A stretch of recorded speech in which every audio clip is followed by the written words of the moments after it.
and welcome back. Episode 38 of the Clint Cronin Show. This episode, like all episode, is brought to you by Azoth, seekingazoth.com. So if you want to get your shit done, if you want to make sure you're in the game producing, you want to make sure you're actually out there executing, not just talking about things, sitting on the cam with your iPhone, texting too much, try Azoth. Azoth is a nootropic. It's a supplement for your brain. You take your whey protein, you take your BCAAs, you take your pre-workout, right? Well, that's stuff for your muscles. If you want to actually be in gear, execute, and get your shit done, take Azoth. If you use the promo code Cronin, you know what Cronin is. It's my last name. Since you're subscribing here to the Clint Cronin Show, if you haven't already, make sure and click that button. If it's on iTunes, hit subscribe there.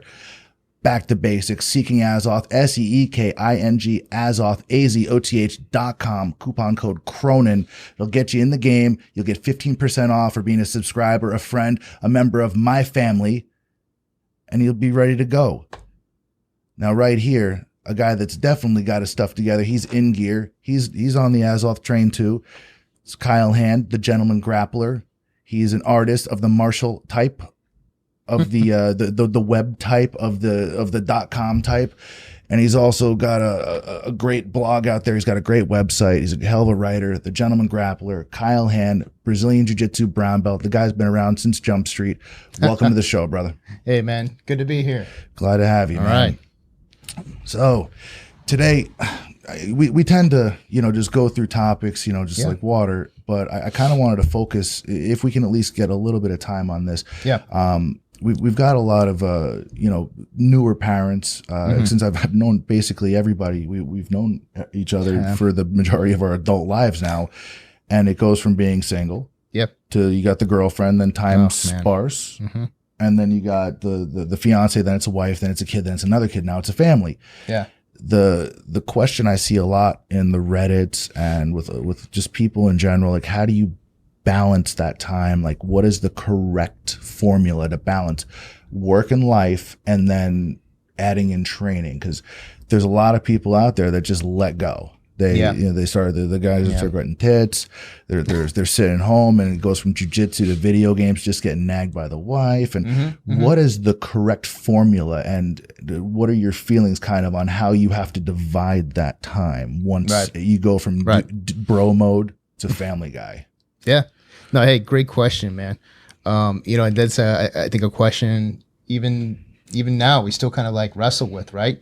But I don't know, I think I would take it back a little bit and let's kind of relive like our 20s, right? And so what does that mean? That means like 6 days of training a week, right? Sure. As much as you could possibly get in the room, and then you meet that young lady, and then maybe you got to give up an hour a week or something, right? So it goes down to 5, and you eventually get engaged, and maybe you lose 2 days a week, right? And then you need but the other 4 or 5, you're still in the room, still good timing. And then maybe you get that job that's like really demanding, something like 60 hours a week, and then that's when I think when it really starts to get difficult, right? Sure. You have to give up time for the to keep the lights on the house. Absolutely. And then that first kid comes, right? And the parents have that freak out moment, right? Like holy, I can swear, right? You can say whatever you want. All right. We're on the internet, baby. There's a fucking freak out, right? Fucking freak out. Yeah. And so people start buying a bunch of stuff they don't really need, and they start getting like all the different accessories for the child because somebody saw it on a website and they think they need it now. So yeah, right. And then but these are all kind of like natural things. We tend to kind of like overdo it, and it's not just like, say, my situation, probably your situation one day, probably pretty much every dude we know has gone through this scenario where, they just start, getting like the most expensive like stroller possible, the $500 one that's, has aircraft aluminum in it. And, it's just all marketing. Cause I mean, here's kind of what I think about it, man. Our parents probably grew up with like half of the shit that we got these days, right? Oh, you know what I mean? Like think about like what your parents grew up with, There was what, black and white TV or something. Yeah, maybe that, right? And then it was like they didn't have all the amenities that we have today. And then we just have like so much stuff, dude. And the truth of it is, you know, our parents were successfully raised by people who probably grew up like in the 20s or the 1910s. Sure. Right. And so they got through that generation, and to come to think that we need like all this extra stuff. It's not necessary. Right. But like, to get back to your question of like, you know, what's the proper sort of mix to have in the room? Well, as much as you can get you know, away from the family, but also, you know, still be on top of it, right? At the house, at the job, holding it down like everywhere you go. And that's the tricky thing. And that's, yeah, I've spent some time like really thinking about that, you know, because I know that, you know, we hear all sorts of excuses in the room, right? All of them. Right? Yeah. I mean, like you teach still. Oh, absolutely. And so it's like, you know, you got guys coming in late. They're like, oh, sorry, you know, you're like, yeah, whatever, dude, just get in here and roll. Yeah, I mean, because ultimately this is a thing I like to live by, and it's easier said than done, but nobody wants to hear a grown-ass man complain. Yeah. And this goes for both. Nobody wants to hear an adult complain. Nobody cares. I mean, they'll say they do, but really, I mean, it comes down to, are you executing or not? Are you producing or not? Are you doing the things you want to do or not? Yeah. And I see a few examples of the ideal situation. Mm-hmm. And this ideal situation is like the diamond, you know, in this, you know, or the needle in the haystack. And a lot of people try to reproduce this and they fail to. And I might have some tips on how to fix that or how to maybe address it. So, you know, Mark Heinzner, right? Yeah. He's Show Your Role sponsored family, right? The Heinzner's, Nancy is his wife. Awesome. She's a blue belt. The kids are both sponsored by Albino Preto, which is like a Show Your Role sister, brother, something company. And they all train. The kids are wrestling. They're coached by Daniel Cormier, the UFC light heavyweight champion. And they take all these family picks in the gi. And so like, you look at this and you're like, man, I want to get my girl to train. And how many guys do you know, probably including yourself and including myself, you try to bring the significant other to go train and they're not comfortable. It's not for them. It's too much close proximity to guys. Someone touched my butt, whatever, right? They smell these guys. The guy's got breath and they're too strong. And I don't like having a big guy on top of me, blah, blah, whatever. How many times have you seen this fail? And have you yourself tried to bring your... You know what? When I met my wife, I knew right away. Ain't happening. No, she was not going to go for the whole jiu-jitsu thing. I think it's awesome that like when you like for Mark, like when you can have a situation where you can get your wife involved, or your girlfriend involved, or you know, at the very least like your kids. Like that's so awesome. Like I was talking to my coworker. And he's a little bit older than me. He's got a boy who's about to like, I think 10 or 11. And he trains down in San Diego somewhere. And he gets to roll with his boy, but also he gets to like, you know, spend that time with him in the day. Sure. I thought that was awesome. I thought that's like one of the best things ever. Like my dad tried to teach me how to fight when I was like 10 or 11, which kind of, it kind of boiled down to him socking me in the face a couple times with a 14-ounce glove. And he's like, do you get it now? Like, it's going to suck. Like, but I thought that was so cool that my coworker could actually have that experience with his boy. Right. Cause I mean, like those are like those golden moments. Cause you know, like we were talking about earlier, like, you know, with the cell phones and the iPads and you know, there's so much space in between emotionally, like the kids and the parents these days. Right. Sure. But then so like we all have to, it's all on us, man, to fight that urge to get like all like into the goddamn devices, man. Yeah. They call it social media, but I was talking yesterday about this with Baker. Yeah, that it's the opposite, right? It's anti-social media because you're really in that box by yourself, right? You're basically having an inner dialogue with yourself that other people are sort of just passersby. It's like you're subconsciously communicating without communicating, and it's just you're becoming introverts together. Yeah, you're not really totally. Yeah. Because, I mean, if you're sitting on the subway or, you know, the train or whatever, and everybody's looking down at their phone as opposed to just having you're afraid of talking to a stranger because you look like a fucking crazy person, but really you're yapping at strangers all the time. And I mean, you got people, you go to restaurants and stuff and the phones come out and everybody in a big group, they text the whole time. And then at the end of the meal, everybody takes the photo together where they're all slouched down like this. And by the way, this is the worst fucking picture. The everybody's eating dinner together picture, like right before dessert. Let's take a selfie or picture. The waiter comes over like here and everybody's eyes are red and they're all slouched down like this. Yeah. Food coma. Yeah. That's a terrible picture. Well, back to the topic. Like, I don't think that social media, I think it has a place. It's largely to sell things. But in terms of communicating, I like it for communicating with family that are far away. Long distance type thing. And it's cool because we can share information.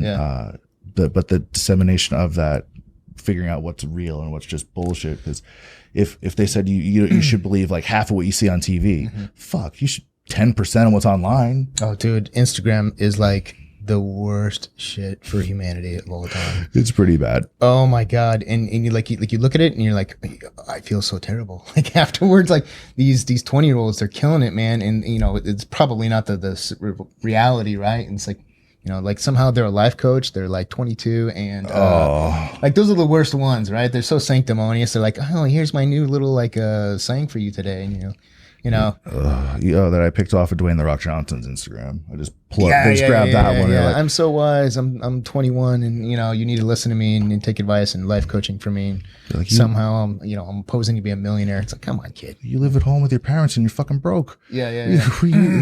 I get it. In sales, they tell you fake it till you make it, and fine. Yeah. But people should really take a second and audit and look at who they're getting information from. There's a couple of people on there I do like Gary V. Vaynerchuk. I saw you post about him the other day, dude. I like him. I like him, and I like the vein of sort of humanity that he's kind of coming from too. He's from Jersey. Well, that's good too, but like actually what I'm talking about is kind of like that self-helpy kind of like human optimization sort of vibe that like the Tim Ferrisses, the Tony Robbins. Yeah. If you were to group these guys together, I do. And sure. Like I love those guys. Like I cannot get enough. Who's another one? Green and like Harold Dweck and I don't know, like people actually putting real time into studying the human sort of human condition. Sure. And like trying to basically make that instruction manual for our minds, you know what I mean, and how to kind of control it and actually come out on top and harvest an actual reaction, a good reaction, Yeah, I feel like there's so much just bad information out there, and so much. I do like Tony Robbins, Tim Ferriss. Tim Ferriss was a gorilla guy, right? He was a Dave Camarillo guy. A little known fact there. He comes from the same jiu-jitsu direct lineage as us.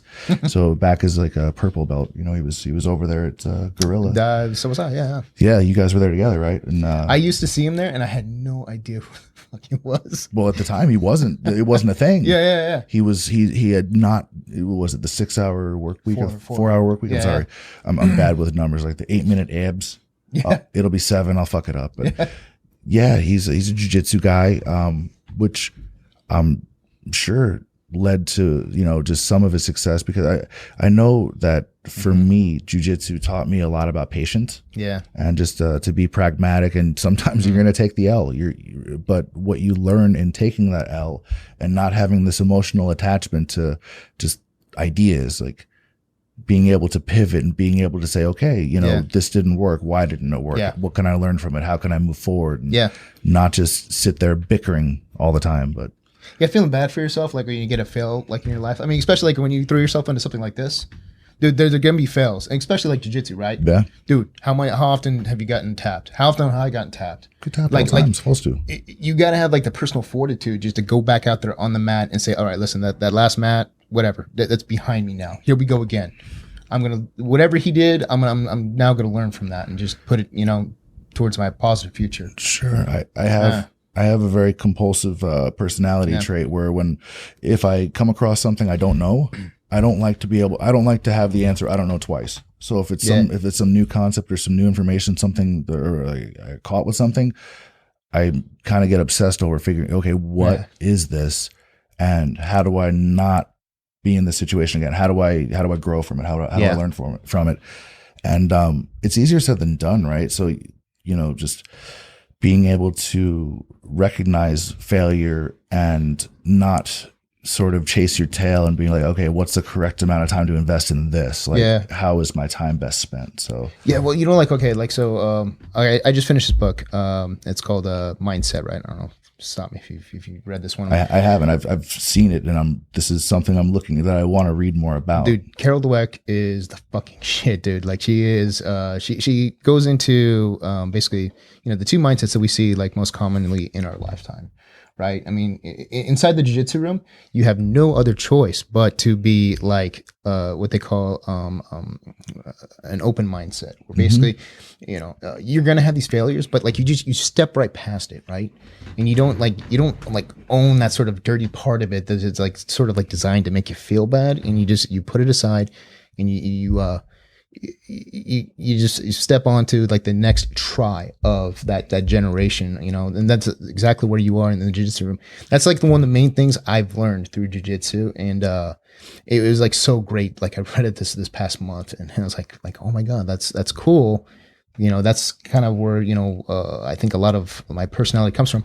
And then to read it in the book, I think it's great to see that sort of validation.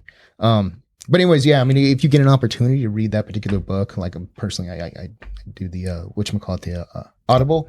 Oh yeah. Yeah. Got it. Right. When you're driving around. So, I mean, but it's a fantastic book. Good reading. Yeah. I definitely want to look into that. I want to read about I get on weird tangents where I want to learn more about certain topics. Like, I want to learn more about fear, because it just as a concept, and as it applies to life, and basically overcoming that, and accepting it and facing it, and the types of fear and things like that are very interesting to me, because you can see it very clearly when you go to when you train, right? And in life, how people react to diversity, or just at adverse conditions, or just difficult situations, and the role that fear plays, and the different ways that people can react to fear. I just find it really interesting, and it's one of those like core emotions that drives so much of the world quietly. Yeah.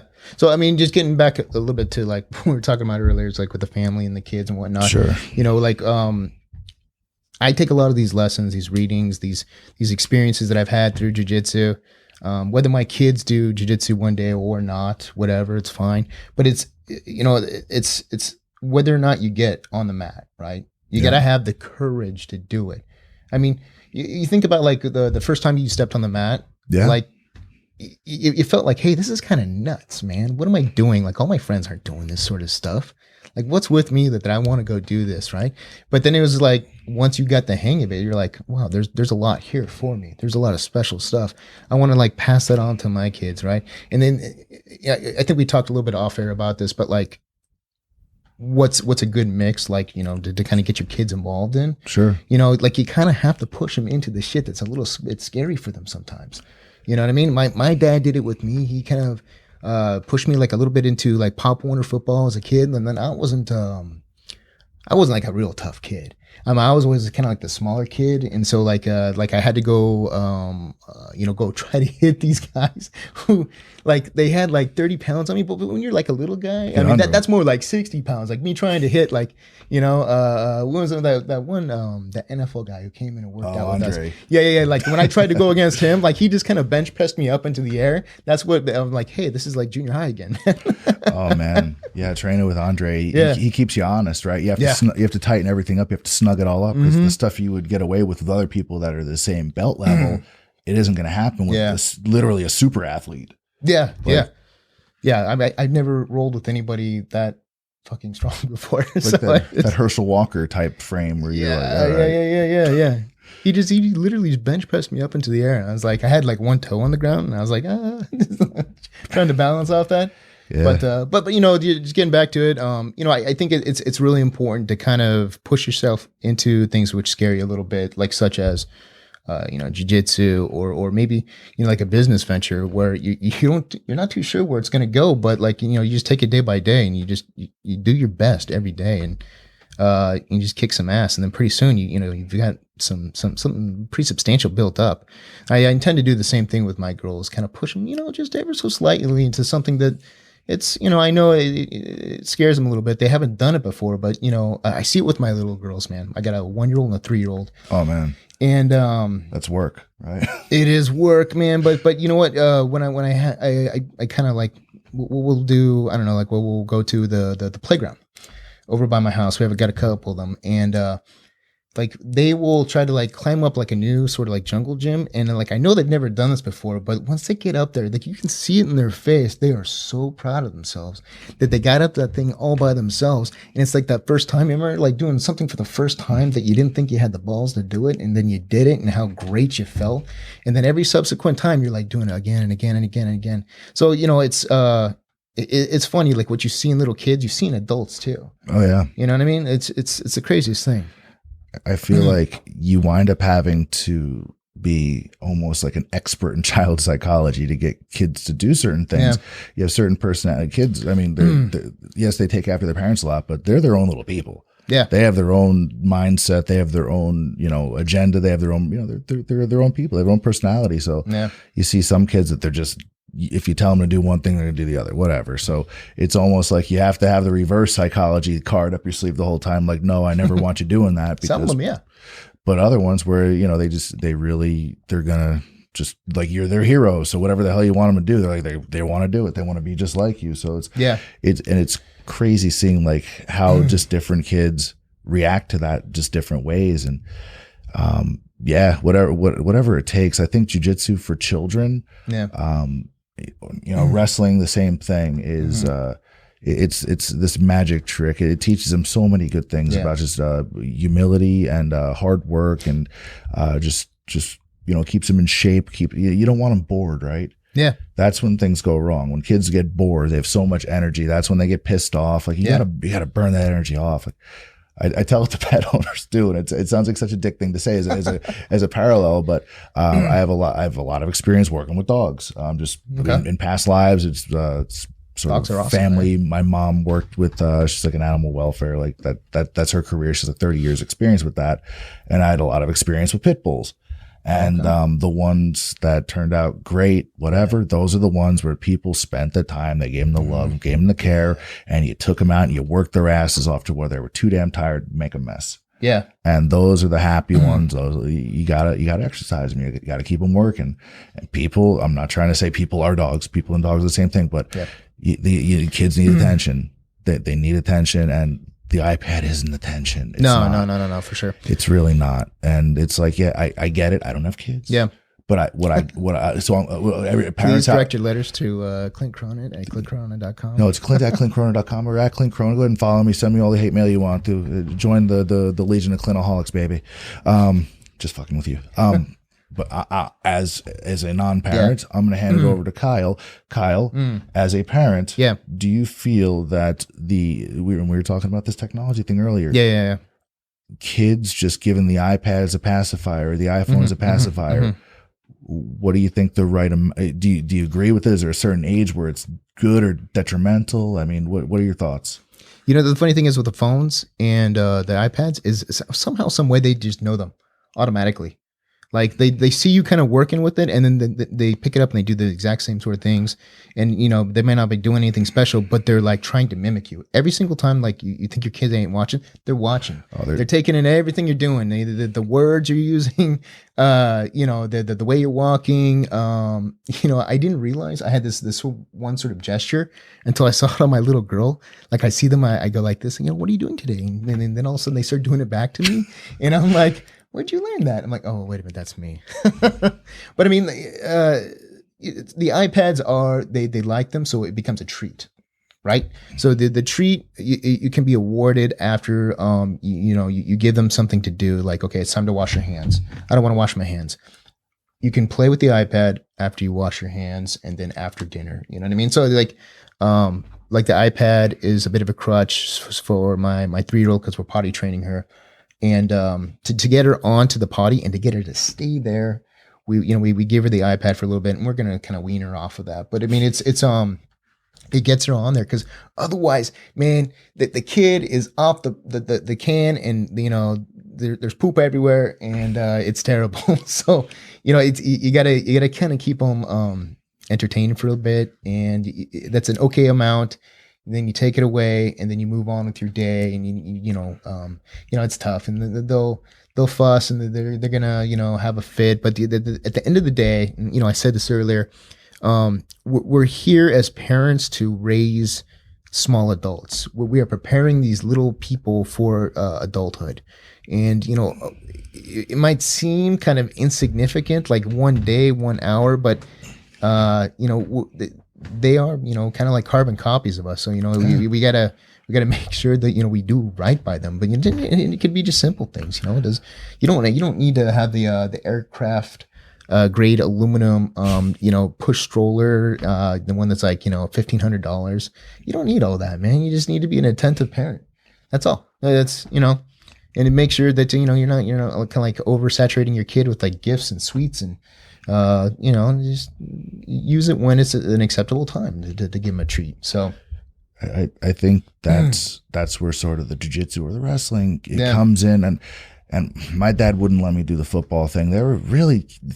My dad was very well educated, very bright. He knew about the head injuries even back then, about the concussions and stuff. And he didn't want me. Yeah, they had me in karate, but they didn't want me in boxing, which is weird. But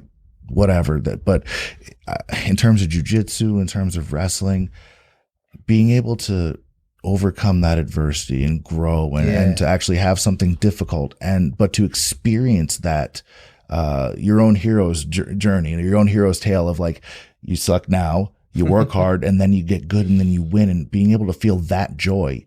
I feel like by not having those experiences, it's almost like you're getting cheated as a kid. And you hear so much nowadays about the bullying and all these horror stories about as a culture, sensitivity is a good thing. A little bit oversensitivity is kind of, it's not the best thing. And, I'm trying not to be insensitive to my children, but I'm trying to make them aware that, there's, it can go wrong if you're not on the path of discipline. You know what I mean? And, I try to like make sure that they understand, and it's funny, like, my youngest, she loves to climb everything now. And then after a while, I get a little bit tired of kind of like, okay, no, you can't climb the damn couch anymore, because it's a fall. It's a really good fall for like a 1-year-old, right? Yeah, of course. And every now and then she'll get away from us, and then she will fall, right? And she's fine. But, those falls are somewhat important. And we've all had those falls. Oh, you know what I mean? Like they're important teachers. It's uncomfortable as a parent to watch your kid take a header. Sure. But it's part of the learning process, and we've all taken some licks. And my point bringing up about the sensitivity is just we're on this path of sensitivity awareness, right? And again, it couldn't be a good thing, but remember, we're here to raise these children into adults. So, from non-parent to parent, what's your thought on just in terms of the way things are going? Are we pussifying the world with the oversensitivity thing? like you said before about being a balancing act with the time management. I feel like the culture of just feelings and bullying and stuff. I realized that mental illness is a real thing, and the reasons people would be made fun of or bullied and blah blah blah. Yes, I'm not saying that it's okay, but at the same time, you're not always going to have a parent there to call. Once you get through high school, you're in college now, there's not always going to be a participation trophy. Like sometime you're going to have to get your ass kicked. Sometime you're going to have to get up and pick yourself up that 11th time. Yeah. You know what I mean? But I just see it so much, and everybody's talking about feelings and bullying and stuff. And there's one really great way to overcome that. It's jiu-jitsu. You're not going to, have to worry about the head trauma from striking or from tackles or whatever. Yeah. And you're going to have kids that are going to be confident and know how to defend themselves. I would comment on this way, because, I don't want to get too deep into the pitfall of saying, "Hey, you guys over there, you're being a bunch of pussies, and stop, training your kids in that way, or you guys over there, you're being a-holes." The truth of it is listen, all these things in life, whether we're talking about a loss in a jiu-jitsu match or a bully on the playground, really what these are teaching moments, right? Sure. You know what I mean? And as a parent or as a guardian or like a big brother or, whatever situation you're in, or a teacher, mentor, whatever, like your job is to help the person going through that event, that this is like, there's something to be learned here. Right. I mean, I remember I got bullied like in junior high, and like the kid, like they had this program where they ship like kids from the east side of town into like where I was, and so like this kid like had like a full head and a half on me, and like he had like two of his buddies there, and like he was just like messing with me, and I was like a short little guy in junior high, and I remember like going home that day and explaining to my dad what happened. And you know what the funny thing was, and I realized this as an adult later on, at that time, I had no good way of dealing with these kids. I didn't know how to throw a punch. I didn't know, and I didn't blame my dad. I didn't think that it was his fault. But I remember that sort of that feeling you have as a kid when you have like no response for something. You know what I mean? And you're like, okay, like you're staring me down. I don't know what the fuck you want, And so that's the where I was at that time. So, but that event prompted my dad to try to teach me how to fight. Yeah, and so that was the episode of boxing in the garage, in which it kind of got me into some like it brought about some change in my life to kind of get me thinking about. It was a real transitional point in my life, where I think the next year I went out for the wrestling team, and like that just like changed everything about my life. And that was like one of the most awesome blossoming kind of moments in my my entire life. Because then I made a decision. I'm like, I don't think I like the football thing anymore, because it's just ass kicking day after day. I think I like the wrestling thing because then it's all set up by weight. And then I started wrestling in high school, and then I went on to college, and then I remember we were drinking like beers one night in somebody's dorm room, and it was the first time I ever saw a UFC fight. And I was like, "Oh my god, this Ralph Gracie guy is just like a god. I need to like be like him." And then a couple years later, I found the Ralph Gracie school over on El Camino, Mountain View. Yeah, and I was just like, "Oh my god, this is like I could feel it. Like watching that very first fight, I could feel it in my bones. It's deep in my chest. This is something I need to study." Like it was just, I've only had that feeling a couple of times in my life, but it was like awesome. It was so cool. Man, that was my first jiu-jitsu school too. That was. Oh no, you were there too? Yeah, in 2005. Okay. That's when I first moved to the Bay Area, and we had a judo club back where I lived in upstate New York when I was still in school and stuff. But yeah. Yeah, going to Ralph Gracie's. Did you have Batata as a coach too? Yeah. Batata. That was right. Shout out to Batata. Oh yeah, he's still supposed to have him on here, man. He's too busy jujitsuing and surfing. he's got a couple kids now too. Yeah. Like I always see him. He's like sponsored. I think he's sponsored by EA now and Show Your Roll. Is really? Yeah. Oh, that's awesome, dude. He's so cool. Like every time I see him at a tournament, he still knows who I am. Oh yeah. Still, I was like, dude, that was like 10 years ago. Oh like, yeah. How cool are you? Oh, he's a great guy, man. I love that guy. Yeah. When I went to Rio for the first time, he gave me he was texting back and forth. And he's like, "Gotta go here. You gotta go here." He's like telling me where to go and to eat and all this stuff. Yeah. It's definitely a cool guy, man. I feel like we're really lucky in this area. Well, first of all, it's Northern California. It's expensive as hell, but we got really great weather. Every gym is kind of here. So anything you kind of want to do, any of these top, black belt world champion instructors, we have like a dozen of them within a 10 mile radius. Man.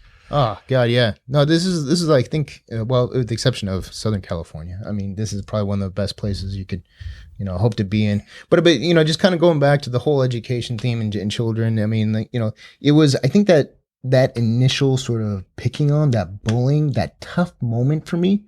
That you kind of it was my moment of my genesis moment where that they just changed the course of my life entirely because of that shitty event.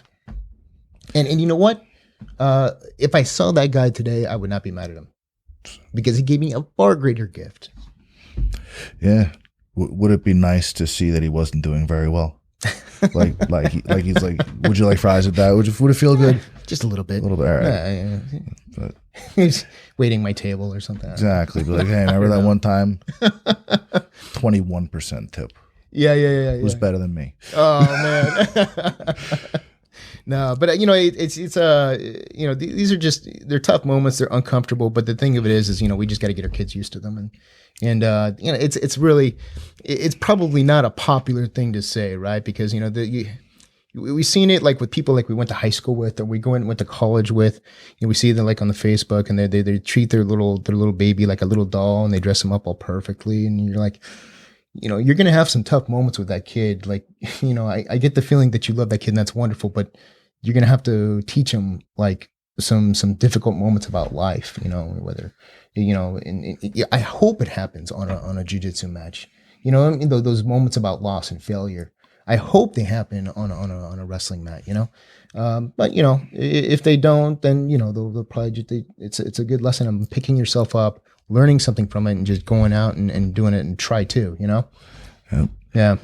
I feel like for the head of the household, whether it's the wife or the husband or the girlfriend, boyfriend, whatever, that's training, that when you do reach that, like the upper belts, the brown, the blacks, whatever, purple, a lot of people don't go past. Actually, a lot of people put it white. So, but as you're learning, and I know that the competition jiu-jitsu stuff is very it's the fancy stuff, the YouTube highlight reel stuff.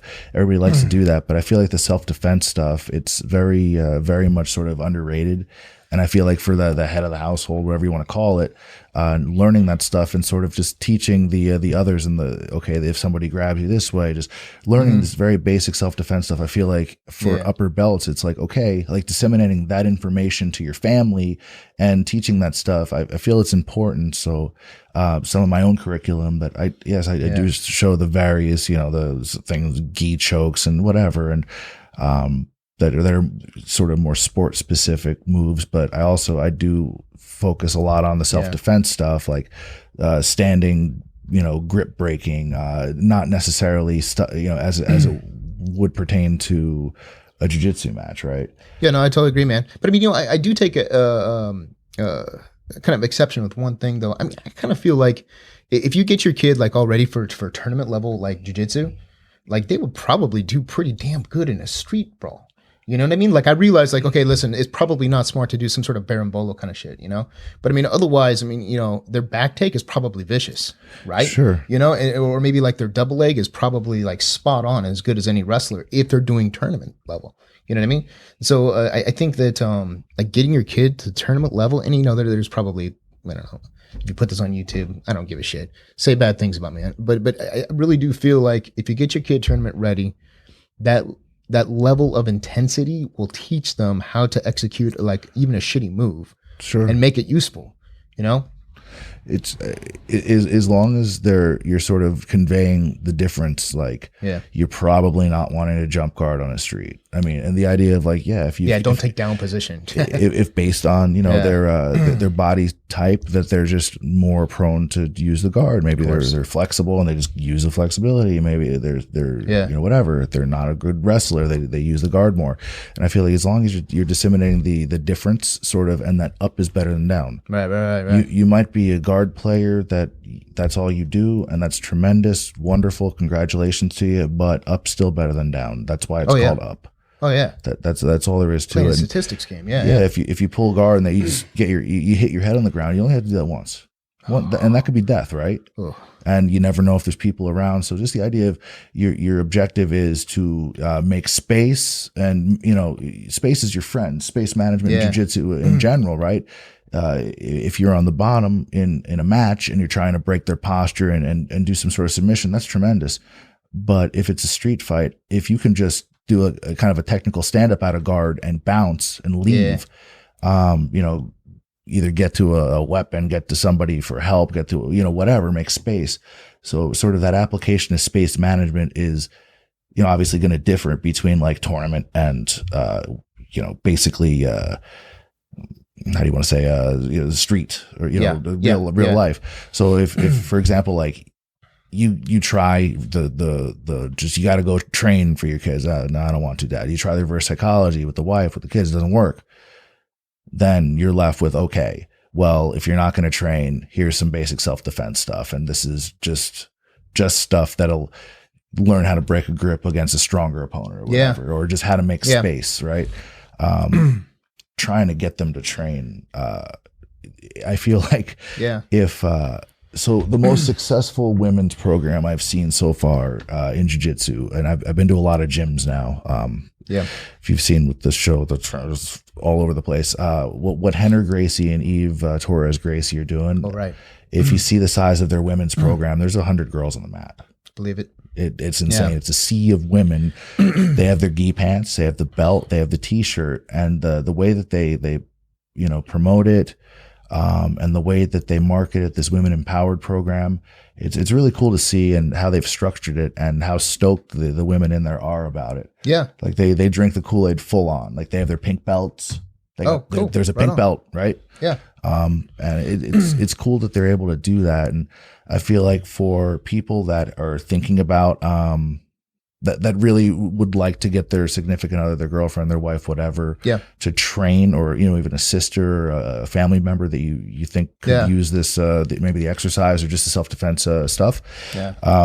You can go online to YouTube or whatever and look up that Uber video. There was a fake Uber driver that tried to sexually assault a woman, and then the Gracies made sort of here's how you would deal with this. Here's 3 chokes or 3 self-defense-y type jiu-jitsu things that would help you in case you were attacked in a close confined space. Was that t-shirt tie-up sort of video to a Yep. Okay. Yeah. And there's some others like that. If you just sort of look at the women empowered videos that they show and the way that they convey it, if there was any chance that they were going to train by watching that, that's it. Now, and this isn't a commercial for the Gracie Academy. I've had Henner on before. I've had Eve on. They pay me $0 to say anything. They're nice people, and I think their product and their way of sort of presenting jiu-jitsu to the layperson is very effective and very clever. And I've seen the classes in person. It's quality. It's jiu-jitsu, but it's very self-defense oriented, and it is for women. And they have their combatives, I believe, as well. So there's like a men's self-defense-y type jiu-jitsu as well. So whatever. But just if you had any hope of getting your girl to try jiu-jitsu, it would be just show them the videos. They have like a DVD program, like an online program where like you can work with them at home. Yeah. And that could be the icebreaker that gets them in the door of an actual gym. And if that doesn't work, they're not training. For sure they're not training. But that, in terms of like just being an effective way to get somebody in. Yeah. For sure. Yeah. No, I always say, like, people always ask me, are you going to teach your girls, or are you going to have them attend, jiu-jitsu? If they're into it, and believe me, there's no shortage of jiu-jitsu videos in my house, so I'm conditioning them. I'm getting their mind ready. So and I brought I've brought the older one over to the school a couple times, and she's kind of a little warming up to it. But I realize it's a matter of conditioning and getting them. But I mean, if they want to do something else one day, that's cool. I'm just gonna. I think now be severely disappointed. Now and like forward, right? Yeah. It's maybe going to be easier because Ronda Rousey happened. Yeah. Right? Yeah. And now seeing women out there and doing combat sports, and you got Cyborg and you got Jermaine, and you've got all the, and what's the other one? The Karate Hottie. They have all, I forgot her name, but you're starting to see Holmes and girls that look like, just regular girls. They're not, shredded bodybuilder types. It's like, regular girls should do this and can do this, and it's not weird. It's it's perfectly normal for a girl to do something a guy does, or vice versa. Like, these sports aren't just they're unisex. It's one size fits all. Just everyone should learn this. Yeah. No, I totally agree. I hope it makes like sort of like a like mainstream sort of culture. You know what I mean? I think there's all sorts of good things. People are so like kind of like rough about jiu-jitsu, MMA. I mean, there's so much to be learned, and you know, so that internal fortitude, that toughness it gives you.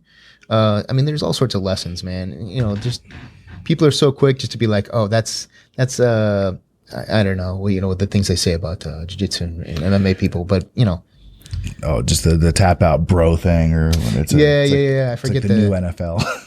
Yeah, like they're a bunch of I don't know, Neanderthals or something like that. It's like no, there's some serious like you ever heard like Kenny Florian talk or Sure. you know, and some of the better fighters. I the GSP, he's pretty good at talking. You know, I think that, you know, there's all sorts of great guys out there that need to you know. I think MMA and jiu-jitsu are a little bit different crowd. Yeah. Like jiu-jitsu if jiu-jitsu is like the crossroads between like the geeks and the jocks. Yeah. Right. Oh yeah. Because you have the people with like the compulsive sort of very analytical sort of thought processes, like the engineer brain. Yeah.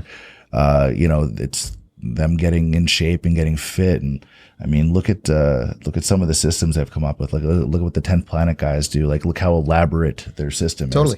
That's, you know, that's basically the crossroads between the nerds and the jocks back in the day, right? Yeah, that's them playing together. I've heard many cases. If you go to train in Japan, you have like Yakuza with like police training in the same academy, because that's it. That's when they're there. It's sort of like this neutral ground where everybody's the same. Yeah. No, that's exactly what I love about like the culture, the society inside of jiu-jitsu. Like, dude, you'd be rolling with one guy who's a millionaire, literally a millionaire. Yeah. You know what I mean? And then the other guy over here, your next partner, will be working at Jiffy Lube.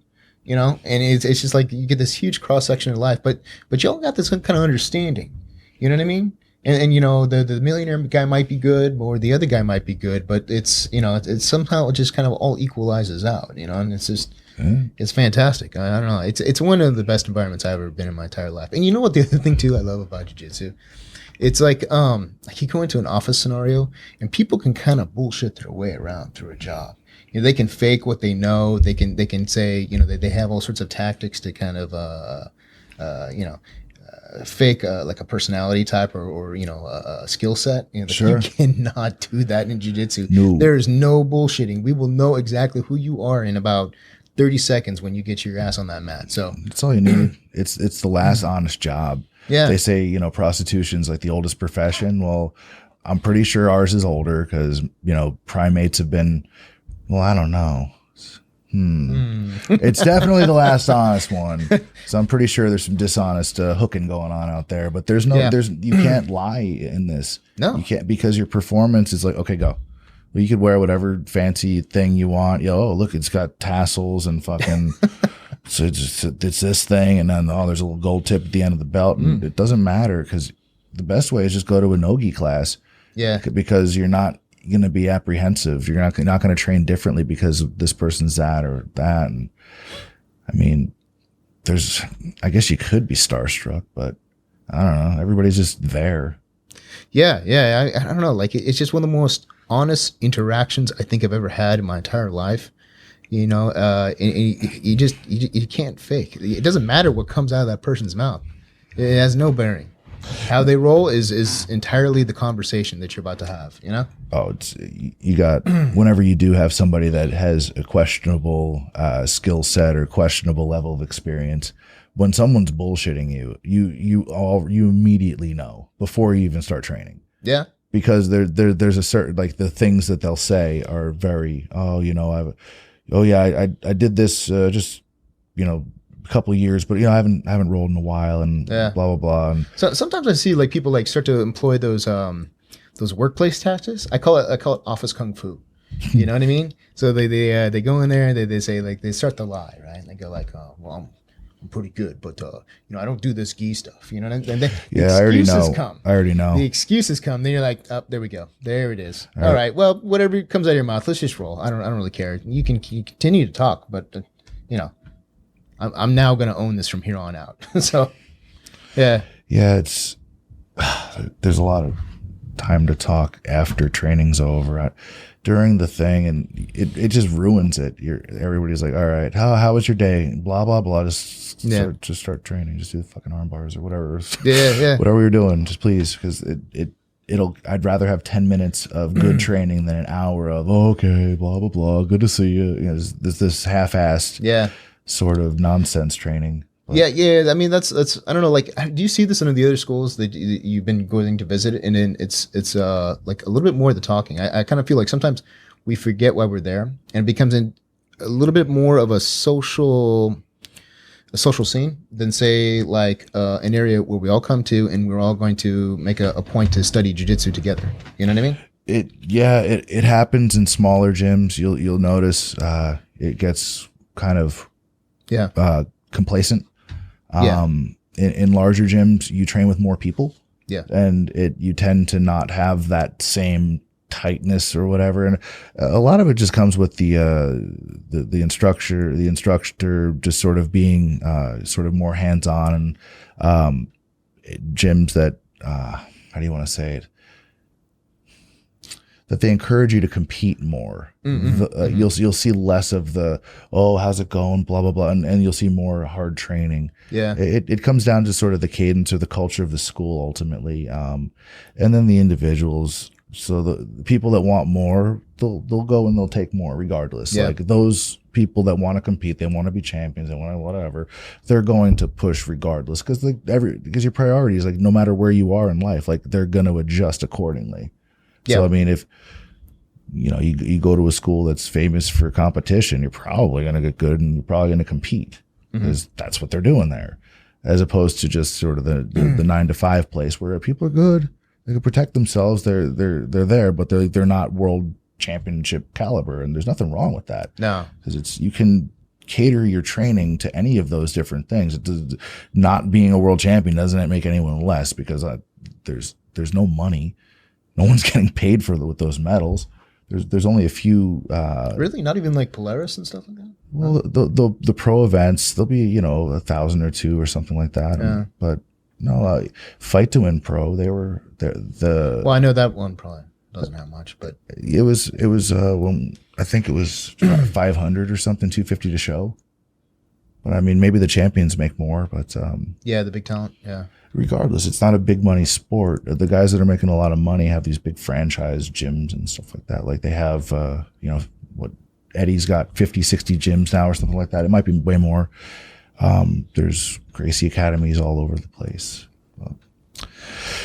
Man, let's see. You've got the Gentleman Grappler. Oh yeah. So you've got a full website. You're on social media, and you've got a blog, man. What's the premise behind the Gentleman Grappler? Okay, so we spoke about like Tim Ferriss earlier, and he is a gentleman who I think is super fucking cool. And so basically, he works on this premise that greatness leaves clues, right? And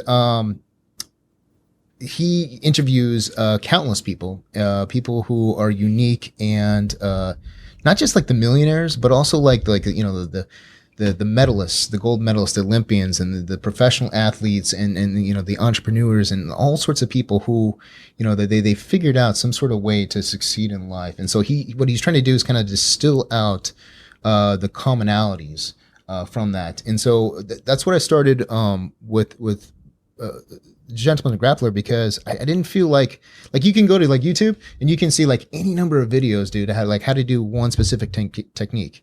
And you know what, like you might go to a room like a jiu-jitsu room, and maybe everybody in the room knows that particular technique, but there's a couple guys in the room who are always better no matter what technique we're talking about. And it's not necessarily about the technique. The techniques are just kind of like the tools that you use to kind of build the car. When we talk about like winning in jiu-jitsu, it's more than that. It's attitude, it's preparation, it's that internal fortitude. It's so many different things. And so, my intention was to do more interviews, and we're gonna get to them. But I've been writing, articles which are just kind of like around the outside, the outer exterior of jiu-jitsu as a topic. For instance, I talk about, the proper gym for your kid, or maybe, like breathing technique. That was my latest article, actually. Yep. And, it's like a topic that I don't think I've ever had formal training on in jiu-jitsu. No instructors ever, really took me aside except for like Bobby Southworth and actually like, comment on saying like your breathing is incorrect.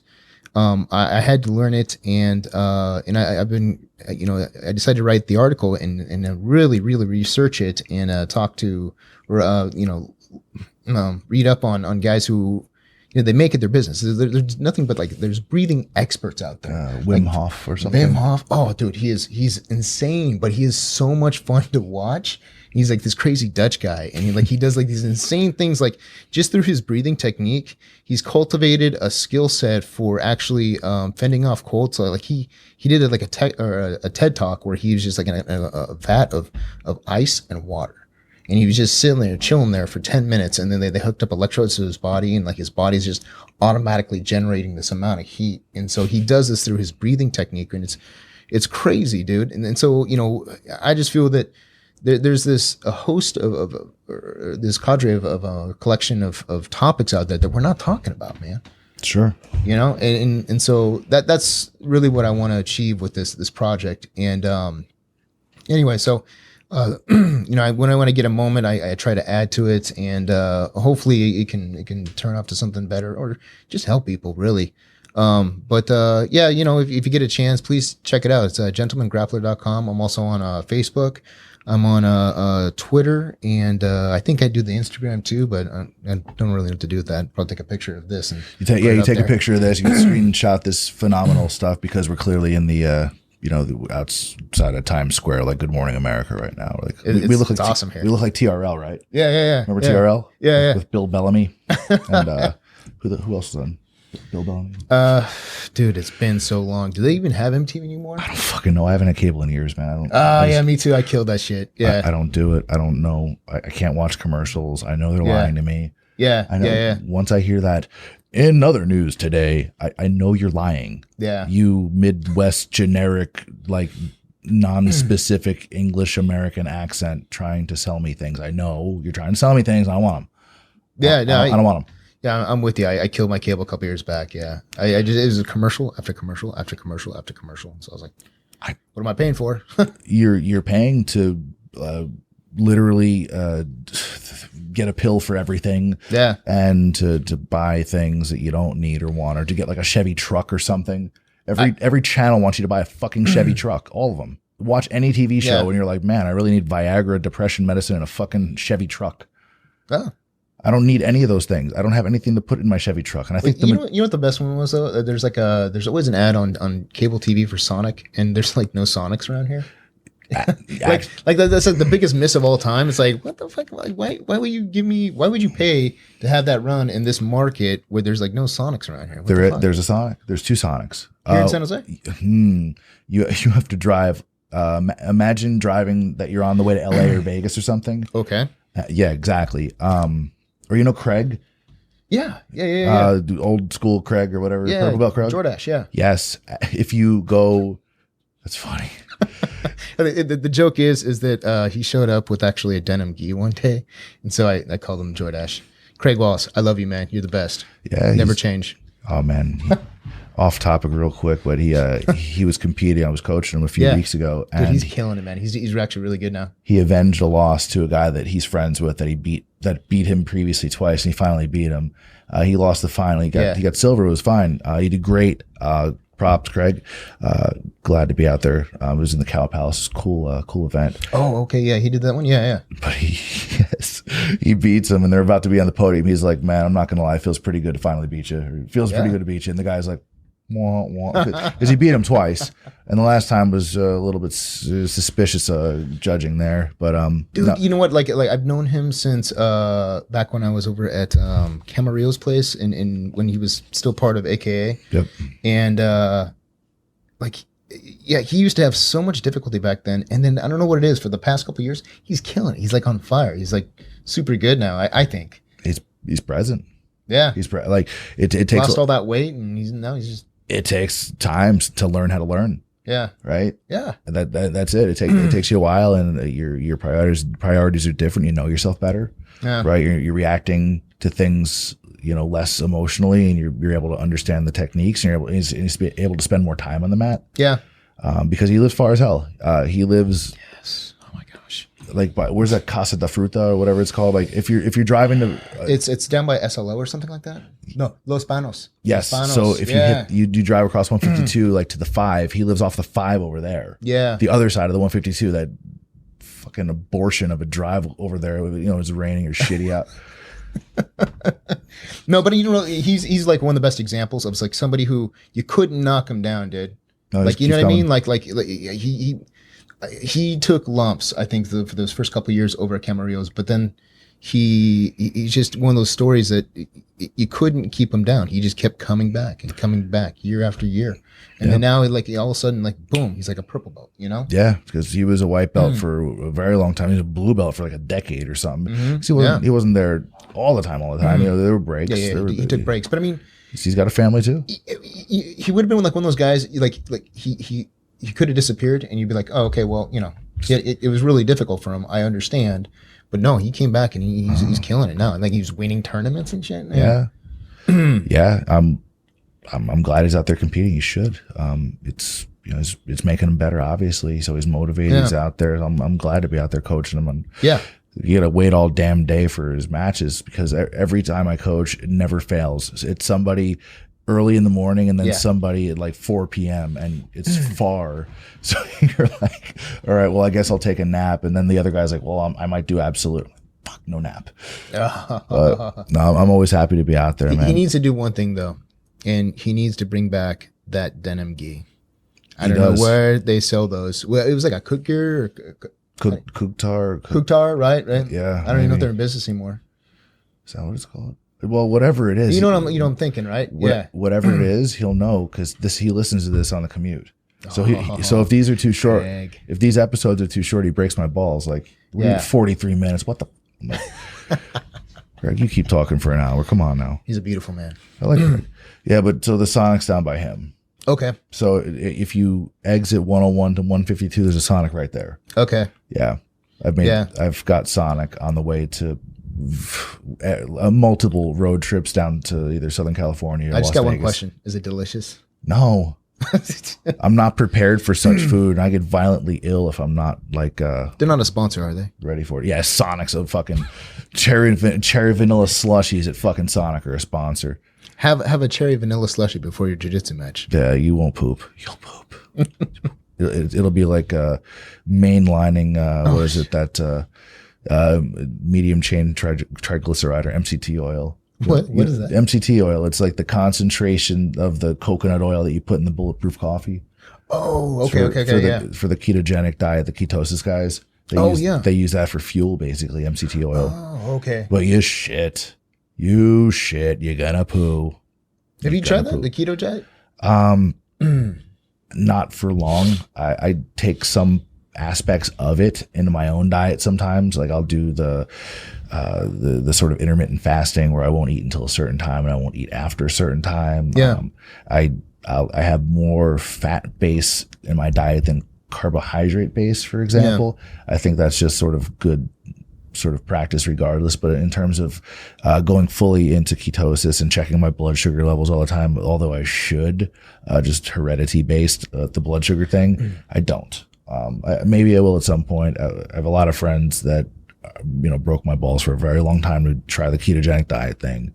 And more power to them. And I believe in it. I think it's great. I haven't taken the plunge. Okay. Wow. I know like Joe Rogan was doing it because we had our friend Kyle on, or the other Kyle Kingsbury. Right. So he came on, he came on Joe Rogan's show and he brought the little blood test strips and he got Joe into the ketogenic diet. So yeah, well, I mean, at Kingsbury, he was shredded up. I don't know if he still is. But he's massive. Yeah, we just saw him. He just moved to Las Vegas. Just helped him fucking move. Oh, no kidding. Yeah, he just moved to Vegas with his wife, with Natasha. They got the kid now. They got a nice house out there, and because he was, paying a fortune to live out here, and he's not fighting. So he's actually shout out to Kyle. He's on. I think he's appeared on the Mind Pump podcast recently, but he's doing one with Brain FM. So their show's coming out soon. Oh yeah, yeah. They've hired him on as like kind of like a brand ambassador, sort of fun podcast guy out there. So they got all their gear. So I've been like kind of talking to him and like you got this plugs in here and this plugs in here, and you're gonna do this with that. So kind of doing the crash course with him lately. Okay, cool. Getting him up to speed. So yeah, because he was originally on, we were doing a little thing here, and he's been on a couple of times afterwards. But yeah, he's down there. He lives down by my mom actually, so still get to kick it with him. Oh, cool. A bunch of the San Jose guys moved out to Las Vegas. Kind of makes sense. Yeah, for the fighting, and then to save a little bit of money as well. Like Neo's out there now. Lahat Neo. Yeah. I was listening to his your interview with him earlier. Yeah. Cool guy. Yeah. He was the guy that was running the XMA.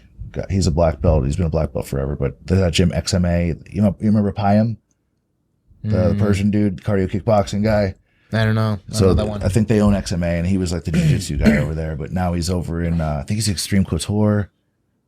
Tom Lawler moved to Vegas. He's the MMA coach at Syndicate. Okay. Like a lot of the guys are out there now. Damn, dude. It's really cheap. It's going to turn into the next big mecca for. Well, it is for fighting already, but it is for fighting, and they're moving like Tesla's out there now, and they just legalized recreational pot. So there's like they're going through like the dispensary boom, like we went through here, like back in 2009 or 2010 or 11 or whatever. Yeah. So everybody that I talked to out there is like, hey, you should get invested in that medical marijuana business. I'm like, yeah, about that. Good luck with that. Good luck. No, I know. You went through it. Yeah, you tried it out, right? I was around that industry for a time, and I can tell you a thing or two about a thing or two, and good luck to people in Nevada. It's cool that the people. You're not looking for key indicators, like if law enforcement treats it differently than they did here. Like, you know what I mean? Doesn't matter. Or how they tax it, or it doesn't matter. Ultimately, as long as it's federally, illegal. Yeah. If any of the local law enforcement agencies, county, city, or whatever, sheriff's department, if they run low on funding at any given time, the federal government can offer them grants to say participate in larger stings and things like that. So if they could basically say they can go after businesses whenever they want to, they can go after the growers whenever they want to. If the federal government is willing to say, hey, you guys are low on funds, we'll give you this much money if you help us prosecute this many people. And honestly, the businesses that do well and that, more power, God bless you, more power to you. But it's as long as there's still this gray area where the federal government is still, bullshitting and keeping something that helps people, as long as they keep it illegal. I mean, it's still the wild, wild west. And in Nevada, it's literally the wild, wild west. It's a very big contrast between the culture there with law enforcement and the idea of legalizing it. So that patients are able to get safe access to their medicine, cool. And honestly, if people are just using it to get high to feel better, I don't have a problem with it. Yeah. as long as you're not hurting anyone else, you're not messing with kids, you're not, whatever, nonviolent, people should be able to put whatever they want in their body. No, I agree. Yeah. And I at whatever point that the government, we just somehow just believe that the government is this babysitter that's looking out for our well-being. I got information. They're not. It's a business. All the country, every dollar in and out is a business. The FDA is a business. The Fed is a business. If you don't believe me, go to CVS, go to Walgreens, go to any of these companies. And right now, riddle me this. What do you think the biggest aisle is at any of those pharmacy type places I told you? CVS, Walgreens. What do you think the biggest aisle is there? Painkillers? Liquor. Okay. Number two. Yeah. Number two, processed food, like with your Coca-Colas and your chips and your fucking whatever. Yeah. And then the candy. And then we actually get to medicine. If you look at the children's medicine, what do they put in everything? Sugar, high fructose corn syrup, and a bunch of ingredients you never even heard of. As a country, we're not trying to cure anything. We offer treatments, because there's no money in cures. Yep. Cured everyone. If we actually looked at the body as an entire system and say what's wrong with the body as a whole, no, we're like, oh, you have a headache. Let's just give you a pill for the headache. Well, what caused the headache? That's not how they do business. Because as long as you just keep going after the symptoms, it's easy, because you just treatment, because he's always going to have headaches. That's a repeat customer. There's no cures. Oh. There's no money in cures. And that's just how it is. And this isn't a tinfoil hat wearing thing. This isn't a conspiracy theory thing. It's not the earth is flat or any fucking weirdness like that. The earth isn't flat, Eddie. It's not flat. I love you, but it's not flat at all. It's not. Just sorry. Are you sure? Are you sure it's not flat? I am, because science and because math. Science? Because math. Yeah. There's math. Those Japanese satellites are fake, right? Did you see that one YouTube video where it was Eddie and then also your boy Joe Rogan, and Joe Rogan was going like wild on him. He's like, "Are you serious?" Like, he doesn't believe in direct TV. Like, he doesn't believe the satellites in direct TV. Yeah. Or they're like somehow they're faking this the rotation, and then he would just kind of retreat back to I'm crazy. I'm like, oh man, it seems like a lot of work to kind of keep that up, but I don't know. So I had family members that they at least entertained the notion of flat earth theory, which is fine. But the problem I have with it is the people putting the YouTube videos out there don't have the formal training or the actual experience. But what they do have is this chip on their shoulder, and they believe that they're being lied to, and they believe that there was no moon landing. They believe that didn't happen. That there was shady stuff that went on there. And even if that didn't happen, which I don't believe, what conspiracy, what reality could be so just out there and just so in the interest of this admittedly large group of perpetrators?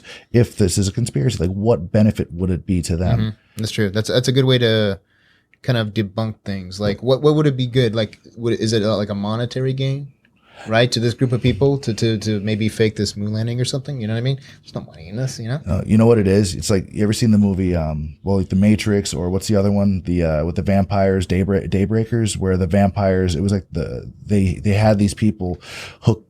It was like a Ethan Hawke movie, I think. Ethan Hawke, I don't know. And they were vampires, and you'd go to Starbucks and you get your coffee with a little bit of blood in it, and there was a blood shortage. I don't know this one. It's a vampire movie. It's like the vampire version of The Matrix, and like it was the whole society in like 20 years in the future is vampires, and the people are basically just batteries. No, it's not Blade. Blade's I think it's called Daywalkers or Daybreakers, and it's something like that. Same thing. What if we're in a weird version of the Matrix, where our bodies are hooked up to a machine, where we're all sucking dicks to generate energy for the actual. So each one of us has a dick in our mouth right now, all of us. And that's why they don't want us to know the Earth is flat, because somewhere on the other side of the wall, we're just all sucking dicks, just all over the place. That's what happens. And that's why they don't want us to know that this is a flat earth, because we're all sucking dicks right now. Eddie, me, you, everybody. Just right now, we're not podcasting. We're dick casting. Just fucking everywhere. We're 9-volt batteries with our mouth on dicks. That's what we're doing. Just dicks everywhere. There's balls, dicks. Yeah, that's why. That's a conspiracy.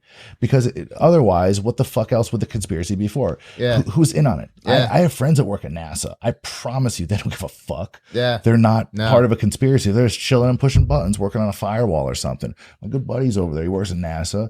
He's never lied about nothing in his life. I would know if that motherfucker lied to me. I can read people. I know when I'm being bullshitted. He's never bullshitted me. I know he hasn't. So he confirmed the robot dicks, or so that we must be sucking robot dicks. That's it. That's all it has to be, because otherwise, like, what? So it would have to be anybody that's ever flown a plane, right? So they're all in on it. Somehow every fucking United Airlines, Southwest Airlines, fucking Lufthansa, like every pilot. I see where we're going. Everyone that's ever fucking put a what do you call those things? Balloon. Yeah, the weather balloons. Yeah. Any weather balloon pilot, anyone that's ever been in a fucking hot air balloon, anyone that's ever worked for NASA, been on any of those space missions. And you know who it is?